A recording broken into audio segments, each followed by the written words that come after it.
Hi friends, அரிசி பருப்பு கொங்கு ஸ்டைலில் செய்வது எப்படின்னு பார்க்கலாம் வாங்க. ஒரு பாத்திரத்தில் 1 டம்ளர் அரிசி எடுத்துக்கோங்க.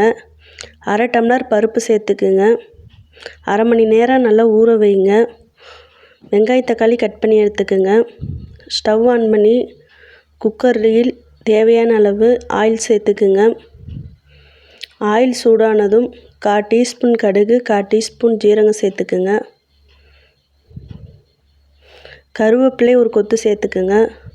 வரமிளகாய் காரத்துக்கு தேவையானது சேர்த்துக்குங்க.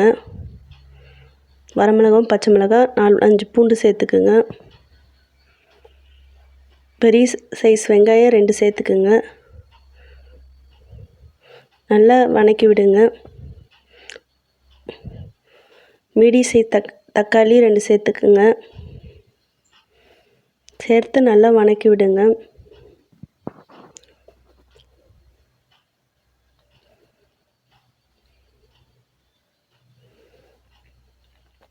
பச்சை வாசனை போகிற அளவு வதக்குங்க.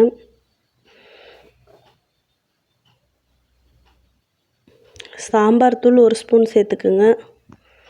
அரிசி பருப்புக்கு சாம்பார் தூள் சேர்த்தா டேஸ்ட்டு கொடுக்கும்.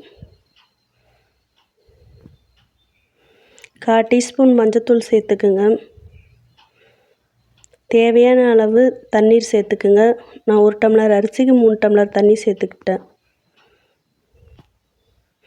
தண்ணி கொதி வந்தது உப்பு சேர்த்து உப்பு சேர்த்தது அரிசி சேர்த்துக்குங்க. இந்த மெத்தடில் செஞ்சிங்கன்னா உங்கள் குழந்தைங்க நல்லா விரும்பி சாப்பிடுவாங்க.